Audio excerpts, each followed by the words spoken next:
राम नाम सत्य है तो केवल मरने के दिन सत्य है, केवल आदमी मर जाए उसी दिन सत्य है। अरे सत्य वचन शुभ कार्य में होनी चाहिए। किसी के शादी के अवसर पर बोलिए, किसी के जन्मोत्सव पर बोलिए, किसी के छठी पर बोलिए, छेका फलदान पर बोलिए, तिलक पर बोलिए, बोल सकते हैं। राम नाम सत्य उस दिन नहीं बोल सकते हैं। अगर बोलिएगा तो बढ़िया से इलाज हो जाएगी। तो अगर वहाँ इलाज हो गया, अगर वहाँ राम नाम सत्य बोलने पर इलाज हो गया, प्रमाणित बात है ना। ये ऐसा थोड़े कि हम लोग अपने मन से बोलते हैं बना के। अगर उस जगह पर राम नाम सत्य बोलिएगा तो वहाँ इलाज हो जाएगा। मनुवादी का कहना है कि मरने के बाद आदमी के 3 जगह जाने का स्थान होता है। अच्छा कर्म करिएगा तो स्वर्ग में जाइएगा, बुरा कर्म करिएगा तो नरक में जाइएगा, आप कुछ नहीं करिएगा तो फिर से जन्म हो जाएगा। अगर स्वर्ग में जाते हैं हमारे पिताजी तो वहाँ हमारा चुक्का के पानी का ये जो इंडा पिंडा जो पराता है और दान में जो चिवड़ा या मोटरी चोचरी जो बांध के ले जाते हैं, इस स्वर्ग में इसकी क्या जरूरत। वहाँ तो एसी चल रहा है, बिस्लरी के पानी चल रहा है, ये चुक्का के पानी थोड़े पिएंगे। वहाँ स्वर्ग में जब हमारे पूर्वज चले जाएंगे तो ये चुक्का के पानी पिएंगे, वहाँ बिस्लरी पिएंगे और वहाँ एसी में रहेंगे और 56 भोग लगाएंगे। ये हमारा ये चिवड़ा मीठा खाएंगे। इसलिए स्वर्ग में भी इसकी आवश्यकता नहीं है और नरक में भी इसकी आवश्यकता नहीं है, क्योंकि वहाँ तो नरक भोग करना है। तो नरक में अच्छा भोजन कहाँ से मिलेगा। तो नरक भोग भी नहीं, नरक भोग भी जब अगर नरक में चले जाएंगे तो वहाँ भी नरक में भी इसकी जरूरत नहीं है। अगर पुनर्जन्म ले लिया, अगर हमारे पूर्वज दोबारा अगर जन्म ले लिए तो आप लोग देखे होइएगा कि जहाँ पर जिस चीज का जन्म होता है उसी जगह से उसका माता और पिता उसका सेवा सत्कार शुरू कर देता है। वहाँ पर भी आपके पानी के आपके जो दान पुण्य के नाम पर जो ठगता है, इसकी जरूरत वहाँ पर भी नहीं है। तो कहाँ गया ये जो बीच में जो ये मोटरी से बांध के जो ले जाता है, ये क्या करता है, ये क्या करता है। इसकी कोई लेखा जोखा है। ये हम जो दान के रूप में जो दिए, बहुत सारा चीज लाखों लोग जैसा सामर्थ्य के अनुसार लोग दान करते हैं, इसका कोई रिसीविंग है, कोई देता है रिसीविंग। अगर रिसीविंग देता है तो आप लोग मोबाइलों दान करें लोग अपने पिताजी से बात करने के लिए। आज सामान मिला कि ना से कहीं पूछ लीजिए। आज तक हमारे देश के लोग दान करते करते न जाने कितना पीढ़ी गुजर गया और नहीं सुधरेंगे तो आने वाला भी समय गुजरेगा। लेकिन दान करते करते आज हम जहाँ के तहाँ है। आज हमारे लोग मजदूर क्लास के लोग हैं, भैंसी चराने वाले लोग हैं, बकरी चराने वाले लोग हैं। किसका लोग है? मकान बनाने वाले लोग हैं, मकान बनाने वाले लोग हैं, पुल बनाने वाले लोग हैं। ये किसका लोग है? ये हमारा लोग है। और दान करते करते कुछ नहीं कर पाया। और दान लेने वाला व्यक्ति क्या कर रहा है? दान जो हमसे लिया उसका बेटा IAS बन रहा है, उसका बेटा प्रधानमंत्री बन रहा है, मुख्यमंत्री बन रहा है, professor, engineer, collector, DM, doctor बन रहा है। अब हम दान करते करते कहाँ चलेगा? हम दान करते करते हमारा पूर्वज हजारों पीढ़ी दान किया और दान करते करते कहाँ चला गया? दान करने के बावजूद भी हमारा दिन और दशा आज भी उतना ही है जहाँ हमारा पूर्वज के था। इसलिए कि दान पुण्य के फेर में मत पड़िए, दान पुण्य के फेर में मत पड़िए। आज का जो विषय है परिनिर्वाणों उपरांत श्राद्ध के नाम पर मनुवादी पाखंड, शोषण एवं जन्म मृत्यु सत्य है, इस पर चर्चा होनी चाहिए। ये कार्यक्रम जो आप लोग देख रहे हैं, ये कार्यक्रम में आप लोगों को क्या दिखाई दिया? ये कार्यक्रम में दूर दूर से चल के हम लोग लगभग 4-5 जिला से चल के आए हैं और आने के बाद क्या किए? दिवंगत रामदयाल बाबू के तस्वीर पर फूल चढ़ाए। क्या किए हम लोग? श्रद्धा के फूल चढ़ाए, यानी कि उनका सम्मान किए। अगर ये कार्यक्रम नहीं होता तो क्या होता? यहाँ इनको सारा दिन अपमान के काम करता लोग। मनुवादियों के द्वारा हमारे पूर्वजों को अपमान जन्म से लेके मरने के बाद तक कराता है और उसी अपमान में हमारे समाज के लोग पड़े हुए रहते हैं। जैसे मरने के बाद तत्काल उनको घर से बाहर निकलवा देता है कि अभी मर गए, अब इनको घर से बाहर निकाल दीजिए ना तो भूत हो जाएंगे। और हमारे समाज के लोग अपने माता पिता को माघ के महीना हो, दिसंबर के महीना हो, जनवरी के महीना हो, घर से निकाल के बाहर निकाल देता है लोग। क्यों? क्योंकि अभी भूत बन गए। उसके बाद जब चिता लेके जाते हैं तो लोग बोलते हैं क्या?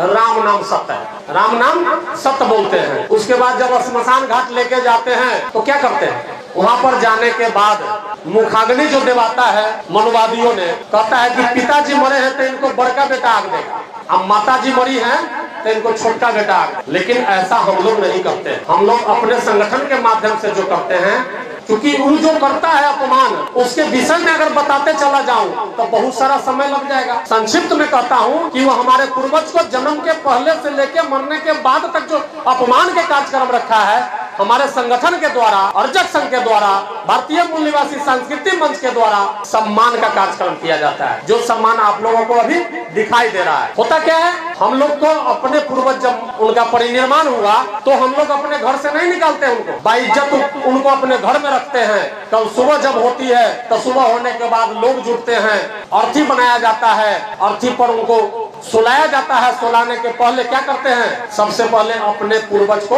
आरती दिखाते हैं, पूरा परिवार मिलकर आरती दिखाते हैं, और पूरा परिवार मिलकर आरती दिखाने के बाद एक सैल्यूट सलामी करते हैं हम लोग। सैल्यूट किसको दिया जाता है? सैल्यूट इस देश में अब तक किसको देने का परंपरा है? जो सम्मानित व्यक्ति है उनको सैल्यूट देने का परंपरा है। हम लोग अपने पूर्वज को सैल्यूट करते हैं, और सैल्यूट करने के बाद जब उठाते हैं तो रास्ते में क्या बोलते हैं हम लोग? रास्ते में बोलते हैं जन्म मरण सत्य है। जो जन्म लिया है ये सत्य है, जो जन्म ले लिया है उसको मरना भी सत्य है, न कि राम नाम सत्य है। मान के चलिए कि राम नाम सत्य है तो केवल मरने के दिन सत्य है, केवल आदमी मर जाए उसी दिन सत्य है। अरे सत्य वचन शुभ कार्य में होनी चाहिए। किसी के शादी के अवसर पर बोलिए, किसी के जन्मोत्सव पर बोलिए, किसी के छठी पर बोलिए, छेका फलदान पर बोलिए, तिलक पर बोलिए, बोल सकते हैं। राम नाम सत्य उस दिन नहीं बोल सकते हैं। अगर बोलिएगा तो बढ़िया से इलाज हो जाएगी। तो अगर वहाँ इलाज हो गया, अगर वहाँ राम नाम सत्य बोलने पर इलाज हो गया, प्रमाणित बात है ना। ये ऐसा थोड़े कि हम लोग अपने मन से बोलते हैं बना के। अगर उस जगह पर राम नाम सत्य बोलिएगा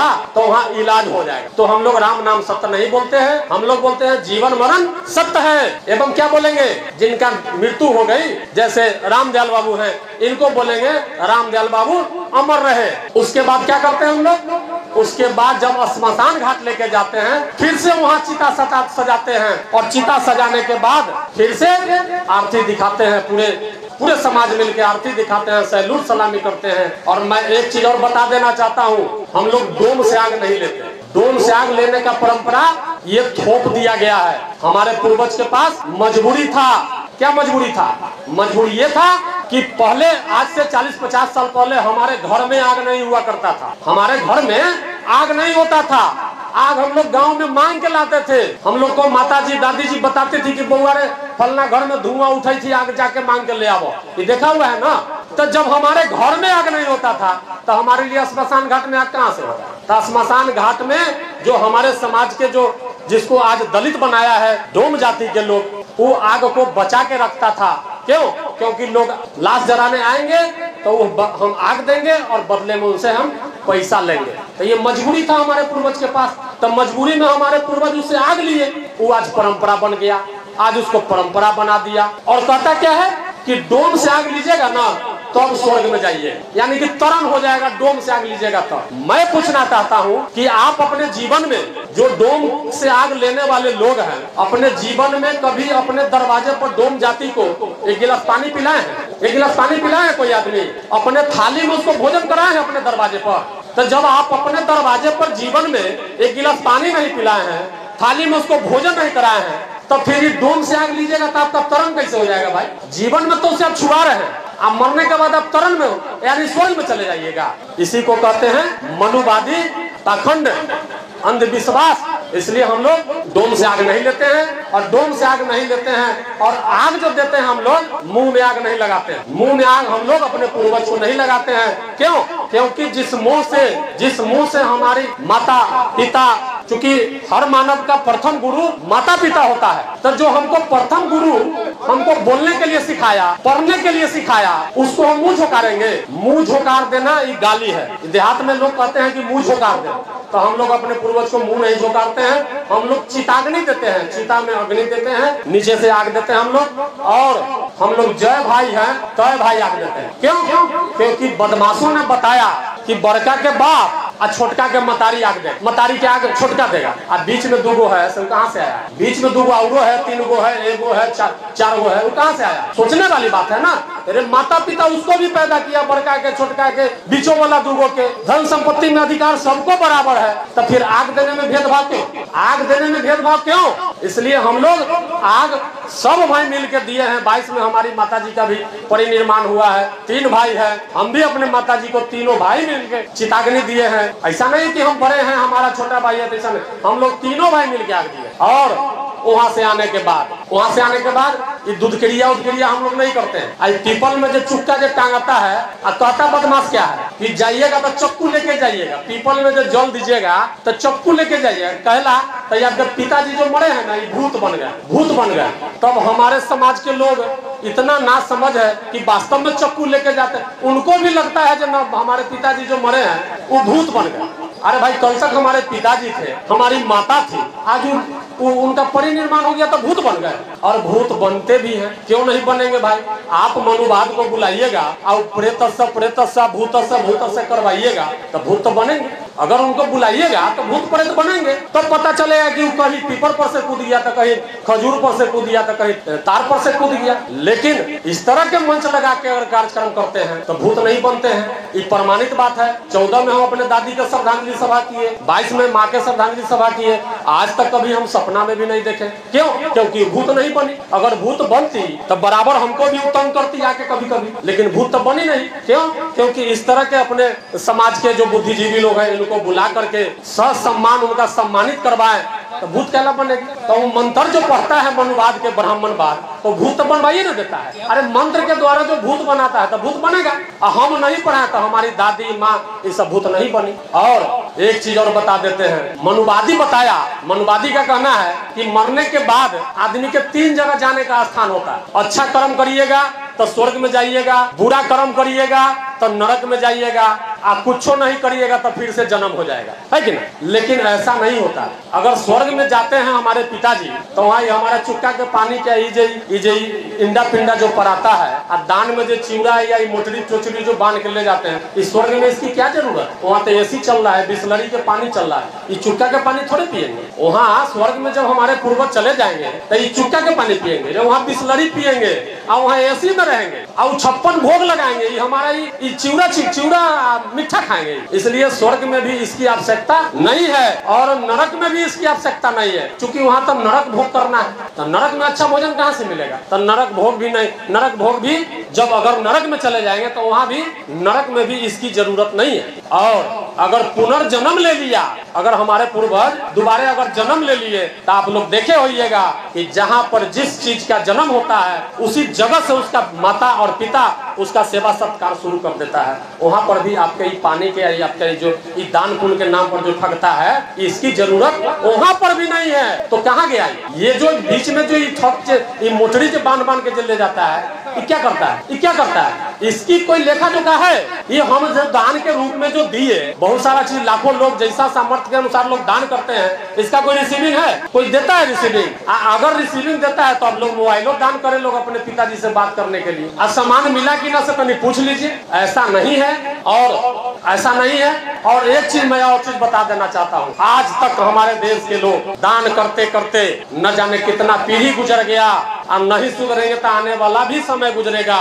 लेकिन दान करते करते आज हम जहाँ के तहाँ है। आज हमारे लोग मजदूर क्लास के लोग हैं, भैंसी चराने वाले लोग हैं, बकरी चराने वाले लोग हैं। किसका लोग है? मकान बनाने वाले लोग हैं, पुल बनाने वाले लोग हैं। ये किसका लोग है? ये हमारा लोग है। और दान करते करते कुछ नहीं कर पाया और दान लेने वाला व्यक्ति क्या कर रहा है? दान जो हमसे लिया उसका बेटा IAS बन रहा है, उसका बेटा प्रधानमंत्री बन रहा है, मुख्यमंत्री बन रहा है, professor, engineer, collector, DM, doctor बन रहा है। अब हम दान करते करते कहाँ चलेगा? हम दान करते करते हमारा पूर्वज हजारों पीढ़ी दान किया और दान करते करते कहाँ चला गया? दान करने के बावजूद भी हमारा दिन और दशा आज भी उतना ही है जहाँ हमारा पूर्वज के था। इसलिए कि दान पुण्य के फेर में मत पड़िए, और वास्तविक के फेरा में पड़िए। जो वास्तविक हमको बाबा साहेब भीमराव अम्बेडकर के द्वारा भारत के संविधान में मिला है, उस संविधान के बदौलत हम आज शिक्षित हुए हैं, हमारा समाज शिक्षित हुआ है। तो आज शिक्षा के बदौलत हमारे समाज में हर चीज का आविष्कार हुआ, तो आज हम सुखी संपन्न हुए। 1 कट्ठा जमीन नहीं जोतता है वो भी 2 वक्त की रोटी भर पेट खाता है। 5 बीघा जमीन जोतने वाला लोग भी भूखे मरता था। कब? जब भारत में संविधान नहीं था तब। क्या उस समय भगवान नहीं थे? भगवान तो उस समय भी थे, लेकिन भगवान के बावजूद भी हमारे लोग भूखे मरते थे। आज विज्ञान के बदौलत हमारे लोग 2 वक्त की रोटी हर घर में उपलब्ध है।